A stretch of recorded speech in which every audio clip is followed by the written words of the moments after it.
आज ଶାଗ ଆସିଛି ସୁନସୁନିଆ ଶାଗ। ବର୍ଷା ଦିନେ ଯେଉଁ ଖାଇବାର ମଜା।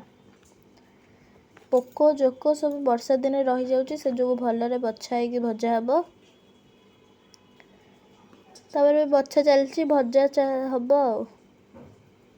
ଏବେ ଧୁଆ ହେଉଛି, ଧୋଇ ଧାଇକି ଏବେ ତାକୁ ଭଜା ହବ ପରିଷ୍କାର କରିକି। ବାଲି ଆଉ ଲାଗିବନି। ଏବେ ଧୁଆ ତ ଚାଲିଛି ଆଉ ଭଜା ହବ। ପଖାଳ ଭାତକୁ ଆଉ ସୁନସୁନିଆ ଭଜା, କି ଟେଷ୍ଟ। ବର୍ଷା ପାଗରେ ଖାଇବାର ଯେଉଁ ମଜା।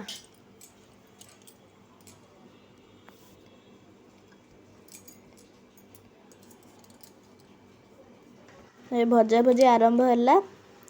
ତାକୁ ଟିକେ ଭଜାଭଜି କରି ପଖାଳ ଭାତ ସାଙ୍ଗରେ ଖାଇଦେଲେ ଦିନ ଯାକର କାମ ଶେଷ ପୁରା। ତାପରେ ଏଇଠି ଫୁଟଣ ସୋରିଷ ସବୁ ପଡୁଛି, ଭଜା ହବ ଆଉ। ପିଆଜ ପଡ଼ିବ, ତାପରେ ହେଡ଼ି ପିଆଜ ପଡ଼ିଲା। ସେ ଭଜା ଭଜି ହବ ଆଉ କ'ଣ।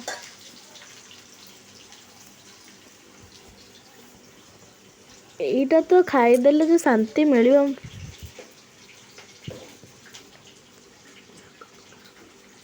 ଶାଗ ଏବେ ପକା ହବ। ପିଆଜ ଗୋଲ୍ଡେନ୍ କଲର୍ର ହେଇ ଆସିଲାଣି। ସେଇଠି ଶାଗ ପଡ଼ିଲା ଆମର।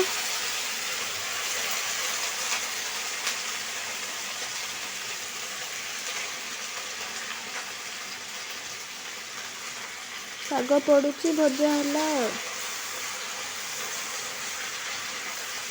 ସେ ତ ଏତେ ଦେଖାହେଉଛି, ଭାଜିଦେଲେ ତ ଏତିକି ଟିକେ ହେଇଯିବ ଆଉ।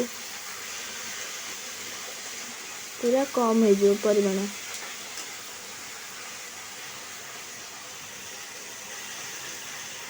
ଏବେ ଟିକେ ଟିକେ ଭାଜି ଆସିଲାଣି।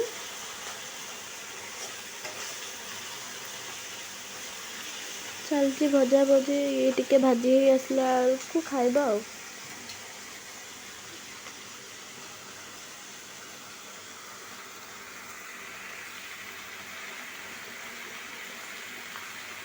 ଏଇ ଶାଗ ଗୁଡ଼ା ତ ଗାଁ ଗହଳିରେ ବେଶୀ ମିଳେ, ସହରରେ ଏବେ ଆଉ କୁଆଡ଼େ ମିଳୁଛି। କମିଗଲାଣି ଆର ସବୁ। ଯାହା ହଉ ବାବା କେମିତି ଆଣିଛନ୍ତି ଏଇଟା କୋଉଠୁ। ଲୁଣ ପଡ଼ିକି ଭଜା ହେଲା। ଆକୁ ତ ଖାଇବା ପାଇଁ ମୁଁ ଏବେ ଅପେକ୍ଷା କରିଛି ଖାଲି। ମୋତେ ବହୁତ ଶାଗ ଭଲ ଲାଗେ।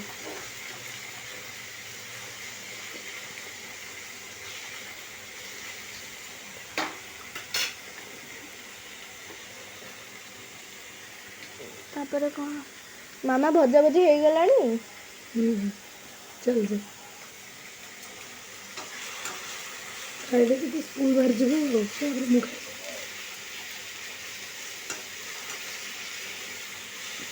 ହଉ, ମାମା ତ କହିଲେଣି କି ଭଜା ତ ହେଇଗଲାଣି। କେତେବେଳେ ଭଜା ଆସିବ ମୁଁ ଖାଇବି।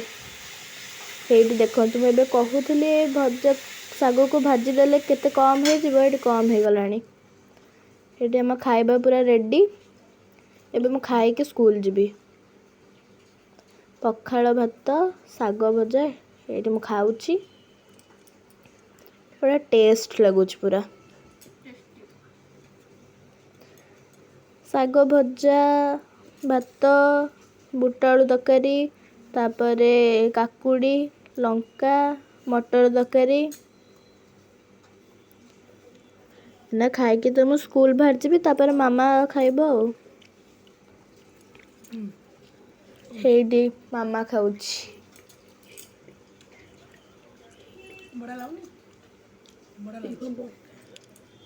ମାମାକୁ ବି ବହୁତ ଭଲ ଲାଗିଛି।